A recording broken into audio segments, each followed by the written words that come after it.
ओम श्री सद्गुरु परमात्मने नमः। श्री योग वशिष्ठ महारामायण उपशम प्रकरण सर्ग 25। जब इस प्रकार तत्व के वेत्ता राजा बलि ने विचारा, अब मैं स्मृति दृष्टि से प्रसन्न हुआ हूँ और भोगों से विरक्तता उपजी है कि इसलिए शांत और सम निर्मल अमृत रूपी शीतल सुख में स्थित हो। धन एकत्र होता है और नाश हो जाता है, फिर आशा उपजती है और फिर धन से पूर्ण होता है, फिर स्त्रियों की वांछा उपजती है और फिर उन्हें अंगीकार करता है। अब मैं विभूति की स्थिति से खेदवान हुआ हूँ। अहो आश्चर्य है कि इस रमणीय पृथ्वी से अब मैं सम शीतल चित्त होता हूँ और दुख सुख से रहित सर्व शांति को प्राप्त हुआ हूँ। जैसे चंद्रमा के मंडल में स्थित हुआ सम शीतल होता है, तैसे ही भीतर से मैं हर्षवान और शीतल होता हूँ। दुख रूपी विभूति ऐश्वर्य से रहित हो, अब मैं अक्षोभ होऊंगा।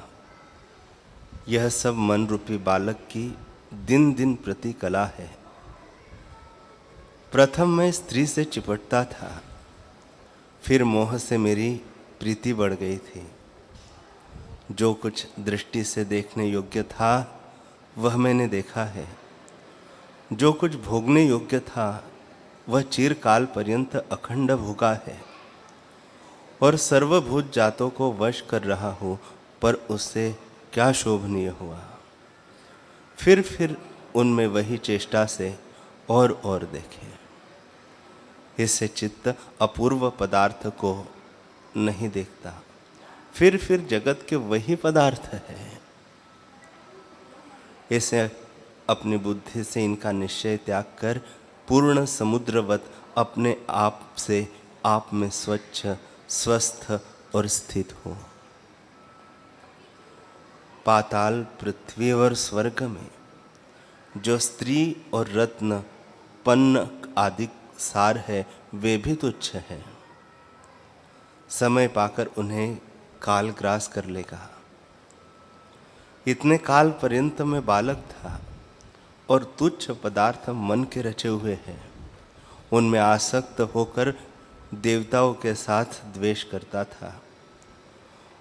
उन दुखों के त्यागने से क्या अनर्थ होगा। बड़ा कष्ट है कि मैं चिरकाल अनर्थ में अर्थ बुद्धि की थी।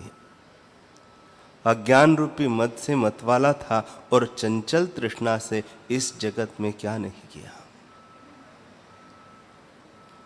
जो कार्य पीछे ताप बढ़ाते हैं वही मैंने किए हैं, पर अब पूर्व तुच्छ चिंता से मुझको क्या है। वर्तमान चिकित्सा पुरुषार्थ से सफल होगी। जैसे समुद्र मथने से अमृत प्रकट भया है, तैसे ही अपरिमित आत्मा की भावना से अब सब ओर से सुख होगा। मैं कौन हूँ और आत्मा के दर्शन की युक्ति गुरु से पूछूंगा। इसलिए अब मैं अज्ञान के नाश निमित्त शुक्र भगवान का चिंतन करूं। वह जो प्रसन्न होकर उपदेश करेंगे, उससे अनंत विभव अपने आप में आप से स्थित होगा और निष्काम पुरुषों का उपदेश मेरे हृदय में फैलेगा। श्री वशिष्ठ जी बोले, हे रामचंद्र जी, इस प्रकार चिंतन करके बलि ने नेत्रों को मूंदा और शुक्र जी, जिनका आकाश में मंदिर है और जो सर्वत्र पूर्ण चिन्मात्र तत्व आवाहन रूप ध्यान किया। और शुक्र जी ने जाना कि हमारे शिष्य बलि ने हमारा ध्यान किया है। तब चिदात्म स्वरूप भार्गव अपनी देह वहां ले आए जहां रत्न के झरोखे में बलि बैठा था, और बलि उज्जवल प्रभा वाले गुरु को देखकर उठा और जैसे सूर्यमुखी कमल सूर्य को देखकर प्रफुल्लित होते हैं, तैसे ही उसका चित्त प्रफुल्लित हो गया। तब उसने रत्न अर्घ्य पुष्पों से चरण वंदना की और रत्नों से अर्घ दिया और बड़े सिंहासन पर बैठा कर कहा कि हे भगवान, तुम्हारी कृपा से मेरे हृदय में जो प्रतिभा उठती है वह स्थिर होकर मुझको प्रश्न में लगाती है। अब मैं उन भोगों से जो मोह के देने वाले हैं विरक्त हुआ हूँ और तत्वज्ञान की इच्छा करता हूँ, जिससे महामोह निवृत्त हो जाए। इस ब्रह्मांड में स्थिर वस्तु कौन है और उसका कितना प्रमाण है? इदम क्या है और अहम क्या है? मैं कौन हूँ, तुम कौन हो और यह लोक क्या है? इन प्रश्नों का उत्तर कृपा करके कहिए।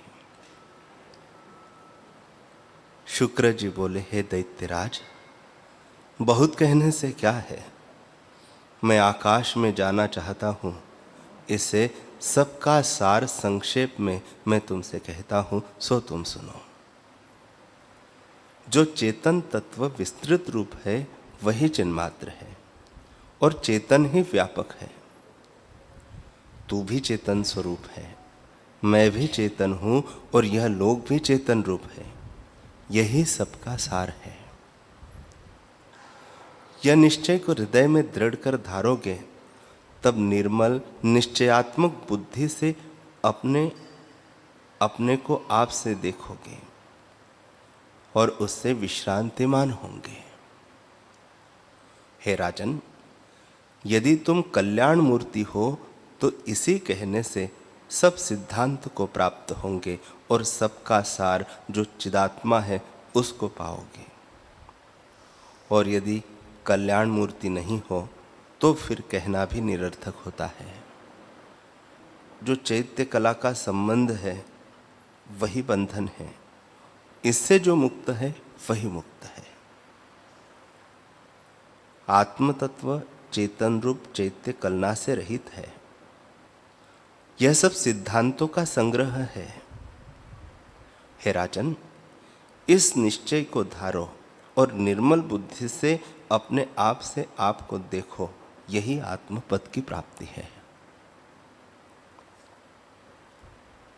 सप्त ऋषियों से देवताओं का कोई कार्य है, उस निमित्त मैं अब आकाश जाता हूँ।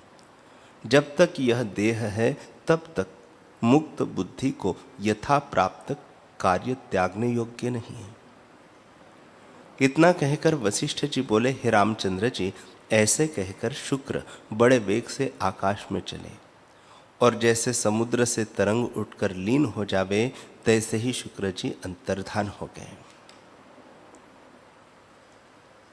वशिष्ठ जी बोले, हे रामचंद्र जी, देवता और दैत्यों के पूजन योग्य शुक्र के गए से बलवानों में श्रेष्ठ मन में विचारने लगा कि भगवान शुक्र जी यह क्या कह गए कि त्रिलोकी चिन्मात्र रूप है, मैं भी चेतन हूँ, दिशा भी चेतन रूप है, परमार्थ से आदि जो सत्य स्वरूप है वह भी चेतन है, उससे भिन्न नहीं।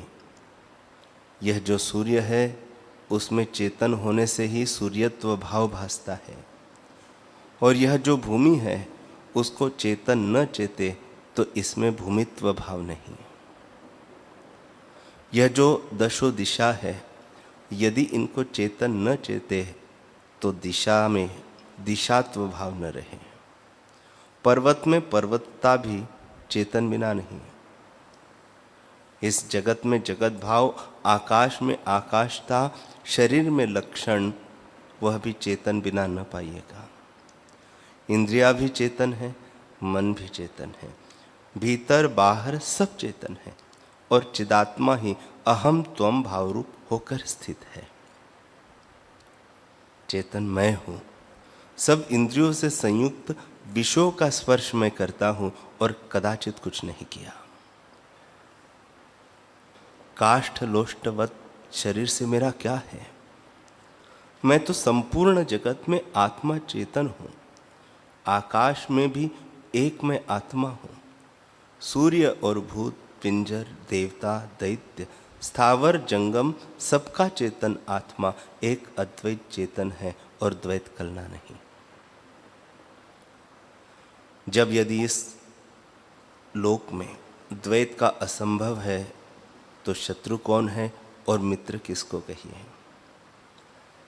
जिस शरीर का नाम बलि है उसका सिर काटा तो आत्मा का क्या काटा।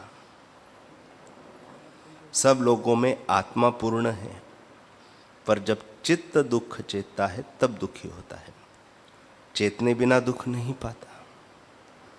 इस कारण जो दुखदायक भाव अभाव पदार्थ भासते हैं वे सर्व आत्म स्वरूप है, चेतन तत्व से भिन्न कुछ नहीं। सब ओर से आत्मा पूर्ण है, आत्मा से भिन्न जगत का कुछ व्यवहार नहीं। न कोई दुख है, न कोई रोग है, न मन है, न मन की वृत्ति है। एक शुद्ध चेतन मात्र आत्म तत्व है और विकल्प कलना कोई नहीं। सब ओर से चेतन स्वरूप व्यापक नित्य आनंद अद्वैत सबसे अतीत और अंशांशी भाव से रहित चेतन सत्ता व्यापक है। चेतनादिक नाम से भी मैं रहित हूँ। वे चेतनादिक नाम भी व्यवहार के निमित्त कल्प है। चेतन जो आत्मा की स्फुरण शक्ति है वही विस्तार में जगत रूप होकर भासती है। दृष्टा दर्शन मुक्त केवल अद्वैत रूप है और प्रकाश प्रकाश भाव से रहित निराभास दृष्टा परमेश्वर रूप हूं। न मैं करता हूं और न मैं भोगता हूं। मैं केवल दृष्टा निरामय रूप कलना कलंक से रहित हूं। इनसे परे हूं और यह स्वरूप भी मैं हूं। यह मेरे में आभास मात्र है और मैं उदित नित्य और आभास से भी रहित एक प्रकाश रूप हूं। स्वरूप होने से मेरा चित्त दृश्य के राग से रहित मुक्त रूप है।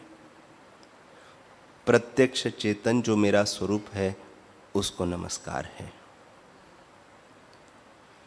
चित्त दृश्य से रहित हो और युक्ति अयुक्ति सबका प्रकाश स्वरूप मैं हूं, मुझको मेरा नमस्कार है। मैं चित्त से रहित चेतन हूं, सब ओर से शांत रूप हूं, फुरने से रहित हूं और आकाश की नाई अनंत सूक्ष्म से सूक्ष्म दुख सुख से मुक्त और संवेदन से रहित असंवेदन रूप हूं। मैं चैत्य से रहित चेतन हूं। जगत के भाव अभाव पदार्थ मुझको नहीं छेद सकते, अथवा यह जगत के पदार्थ छेदते हैं वह भी मुझसे भिन्न नहीं, क्योंकि छेद मैं हूं और छेदने वाला मैं हूं। स्वभाव भूत वस्तु से वस्तु ग्रहण होती है अथवा नहीं होती तो भी किससे किसका नाश हो। सर्वदा सर्व प्रकार सर्वशक्ति रूप हो। संकल्प विकल्प से अब क्या है। मैं एक ही चेतन अजड़ रूप होकर प्रकाशता हूं। जो कुछ जगत जाल है वह सब मैं ही हूं, मुझसे भिन्न कुछ नहीं। इतना कहकर वशिष्ठ जी बोले, हे रामचंद्र जी, जब इस प्रकार तत्व के वेत्ता राजा बलि ने विचारा तब ओमकार की अर्ध मात्रा तुर्यापद की भावना से ध्यान में स्थित हुआ और उसके संकल्प भरी प्रकार शांत हो गए।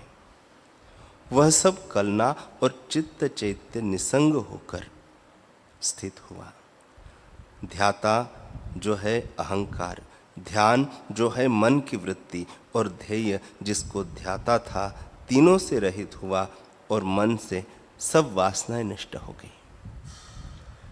जैसे वायु से रहित अचल रूप दीपक प्रकाशता है, वैसे ही बलि शांत रूप पद को प्राप्त हुआ और रत्नों के झरोखे में बैठे दीर्घ काल बीत गया। जैसे स्तंभ में पुतली हो तैसे ही सर्व ऐषणा से रहित वह समाधि में स्थित रहा और सब क्षोभ दुख विघ्न से रहित निर्मल चित्त शरद काल के आकाशवत हो रहा।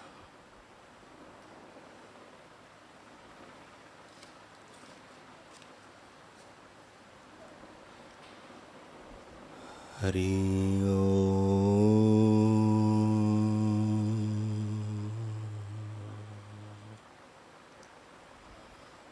हरि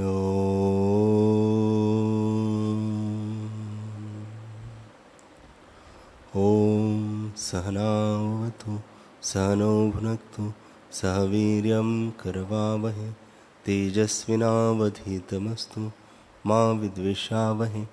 ओम शांति शांति शांति। श्री सद्गुरुदेव भगवान की जय।